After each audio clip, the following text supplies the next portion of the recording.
Nadala mo yung duyan na regalo ni husband? Thank you, Kuya Gian. Ayan, ayan. Napapakita doon sa lalim ng sako. Binigay na yung duyan mga ka-therapy para maalwanan si Elmira. Ayan nga po. Ang ninong niya. Oo. Ninong DR, bye-bye. Thank you, Kuya Ayan. DR. Ay, meron pa. Ano Diyos pa? ko pala. Ano? Iborito ko pa naman sa tanda ka din. Okay. Buti na lang. Mang may kids. Moros, bye-bye! Ang aga kasi ni Kuya eh. Ayan, ayan. Ayan. Pasok na Moros. Bye-bye, tita Katirape. Ayan, pagkain para hindi magutom si Baby Moros. Ayan. At yan na nga po mga ka-therapy ay si vendor na ang in charge sa kanilang paglalakbay sa Bye-bye. pag-uwi. Bye-bye, Kuya baby. Jay, Moros, bye. Bye-bye, tita. Ay mo magbabay, tita? Kiss, tita. Ay mo play ang kiss, tita? Bye-bye. Almira ha? Hindi ako mapakali, magugulong na to habang mag-base ako. Almira. Thank you, thank you. Bye-bye. Salamat ka sa lahat ng Thank you, sponsor. mga sponsor ating mga viewers. Uwi na ako sa Litive Go. Bye-bye. Oh, maligo kayo sa dagat ha. Ninong Okay, Migo, uwi na bye-bye. kami. Thank you very much. At ayan nga po mga ka-therapy ay matagumpay nating naihanda si Almira sa kanila pong paglalakbay. Ayan, pauwi ng Leyte. Ayan po. 6.5 hours later. Hello mga ka-therapy at eto nga po ay tayo ay papunta na sa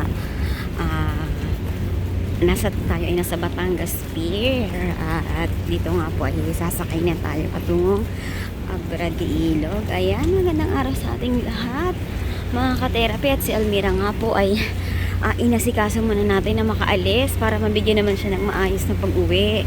Kaya tayo naman po ay gagabihin sa ating biyahe. Ayan po mga ka-therapy.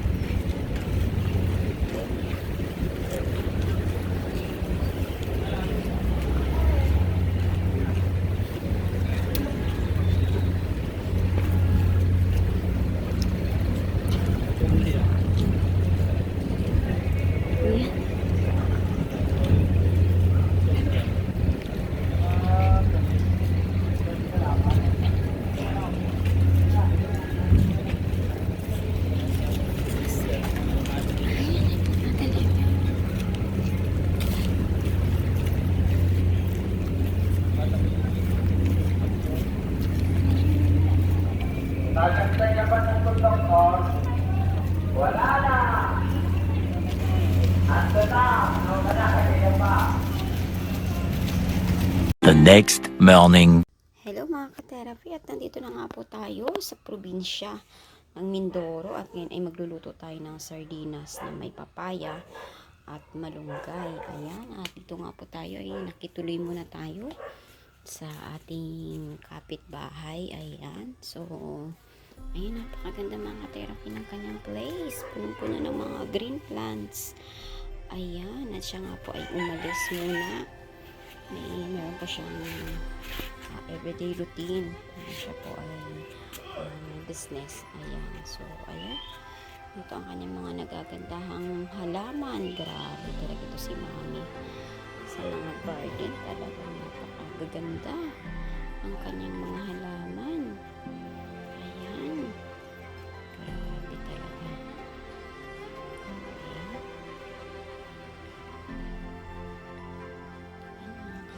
Yan kanya nagagandahang halaman. Napakagandang mga ganito. Ayan. Ganda rin po ito. Ayan, mga halaman ni Mami.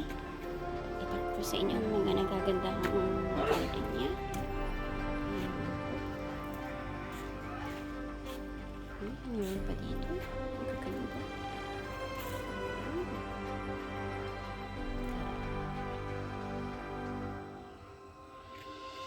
Ayan, meron siyang mga snake plant. Napakaganda rin nito.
the next morning. Ayan mga ka-therapy. Kasama nga natin si Mayora, ang wife ni Mayor na atin pong naging kliyente dito sa Mindoro. Ayan. Ano mga ano din. Kung kano tao bibili na ano? Lakman. Pasiala ko ne. Ay, sa'yo ba? Lahat daw. Ayan ka-therapy at ayan namimili sila ngayon ng mga daing. May pulot Magkano ganito ne? Gulay kayo may daing. Pulot ate Hindi ka nagabili nito? Ay, ito, oo. Ayan, daming customer ni best friend. Ito, o na bahita.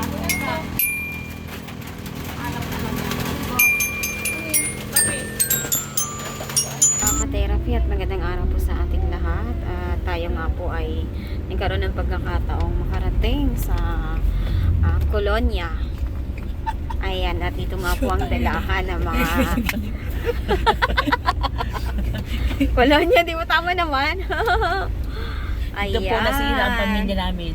Ayan, Ito po ang dahilan. dito nga po nakilala ng aking ina ang kanyang Ang naging nagwasak sa akong pamilya. sa aming tahanan. Kay rami ng winasak na tahanan. Kaya itong kulong niya na ito, memorable talaga itong ka-therapy. Alam niyo ba ka-therapy? Na dito na yung labang aking nanay. Yes, dito na in labang Dahil aking dumalaw mother. lang po kasama na tita ko, abay tinangay na. Ayan, at dito nga po ang mga opisina. Ayan, ayan po, Sablayan, At least narating ko na kung saan Prison nagtibok ang puso and ng nanay ko. Penal Farm, Grandstand. At ayan nga po. Galing mo ano no? Galing mo sila magsayaw. Ayan, ay meron ba? Yun ang panlaban. Ayan. Ayun, Civil tutok service. natin civil service. Sa cultural? Oo. Yan. Wala na naman yan, sigurado. Mananalo na naman yan. Ayan. Galing yun, ay panalo na naman yan. Ay pag hindi ka dyan nagaling ay push up ka. Sige. Kahit hindi ka marunong mag-send. Oo. Natututo ka kasi kailangan mong gawin. Hindi na utos ng boss. Push up, 10. Mali ka isa. Hindi naman perfect. Push up ka. Oh, di ba? Ka-therapy dito po nagtibok talaga ang puso ng nanay ko talaga. Dito. Ayan, ayan Ayan. po. Kaya memorable talaga yung lugar na to, ka-therapy. Ayan, dyan. Naku, pupunta pa tayo doon? Hindi shortcut tayo. Shortcut na. Ayan, ay mga ka-therapy at nadaanan nga po natin ang anong tawag dito? Prison. Sablayan, Prison, and Penal Farm. Ayan, Sablayan Prison and Penal Farm. Ayan. Ayan po ang elementary school ng Ito ka mo kasama. Okay lang yun lang. Dito lang po yan ang gawaan ko yung mamayang Ah, may gabi pa daw. eskwelahan din dito? Oo. Mamayang gabi daw. Pwede na daw po mag-start. Ito ang Sablayan South School. Ay, kahit mga ano po, mga... Lalabas na nga po Siksik tayo. niya. ito po yung kasamahan ng nagtangay sa nanay ko sa nagkumbag sa akon. Ano po, bali... Ano po yan yun? After po. Kaya ka-therapy. Ano na po yan? Narating ko na rin po ang lugar kung saan nagtibok ang puso ng nanay ko. Yes. May mga paninda na rin po ito, pero parang pwede yata magbili pa eh, after pa ng May checkpoint po, baka- after pa ng ano ng pastor. Baka may kasama din kaming ano. Bali ano po, bali kahit po ni ng mga ano na, yung oras na. Hello mga ka-therapy at grabe nga po ay nabigyan tayo ng client dito. Nagkaroon tayo ng client dito mga ka-therapy at grabe ang location oh. Ito lang po mga ka-therapy ang karagatan. Ayan. Grabe at ang daming halaman dito ni ma'am. Grabe kahit nasa halos dalampasigan siya ay healthy po ang mga halaman. So, ayan, may bulaklak siya. Ito, favorite color ko to. Oh, sa garden. Wow, grabe. Ayan, mga ka-therapy, oh. Ang karagatan, tanaw na tanaw at ang simoy ng hangin ay damang-dama dito. Ayan, at ito po ay hangin na kailangan ng ating lungs. Yan, dahil ito ay nagbibigay ng magandang oxygen sa ating lungs. Ayan, grabe. Ang sarap ng hangin, hindi polluted. At ayan po ang ating client. So, grabe. Namangha talaga ako mga ka-therapy sa bahay nila, ma'am. Grabe. Ayan. Ayan, oh. Hello. Ayan, chuchu. May hihilutin pa naman siya. Ayan. Tapos babalik na lang siya dito sa atin. Ayan. Sige. Ayan nga po. Grabe dito ay Oo, tanaw na katatapos lang. tanaw. Sarap. Ang kanyang grabe Sarap mga pa ng ka-therapy. balakang. Siguro ang sarap dito kapag yung nagkakaedad ka na. Grabe. Ang sarap-sarap ng hangin dito. Ayan. Tapos, ang mga isda ay sariwa. Grabe, ang ganda ng bahay ni ma'am. So, ayan, nasa tabing daan, tabing dalampasigan. Ayan, grabe, nakakamangha talaga. Ayan po. Sir, kamusta po yung massage nyo? Kamusta po yung massage? Ayos naman. Guminhawa po, ang pakiramdam. Maginhawa mo, inhawa na. Ayan, ayan si ma'am. Vlog pala ito eh. Ayan, si ma'am. Oh, wow, ipiprepare tayo ni ma'am ng coffee. Grabe. Barako po ito. Ayan. So, may pinatawag pa si ma'am na na pamangkin niya na hindi daw po masyadong nakakalakad, no? Ayan. Ayan, grabe. First time ni ma'am nakatikim ng ating massage. Gusto niya pa tayong mag-stay dito. Oo, Para maulit. Sa Makalawa ka na kaya mo eh. Para bukas ng hapon. Wala po akong i-stayhan kasi sila Ate Nori, pumapasok. Pasok sila pag, ang dami ng garden, no? Dinadala niyo po ba yan sa Maynila? Yung mga halaman niyo po, o display lang? Ha? Display lang. Talaga, grabe. Ayan mga ka-therapy. Ay, grabe ang buli. Buli po ba ito? Pangalan yan eh. Wala pa yung kanyang talagang mga ano dyan. Grabe. Display lang to. Ayan. Namangha talaga ako sa lugar ni ma'am. Ayan. Namangha ako. Grabe. Parang gusto kong tumanda sa ganitong lugar. Ayan. Ayan. Silang mag-asawa po ay nagpamasad sa atin mga ka-therapy. Ayan po.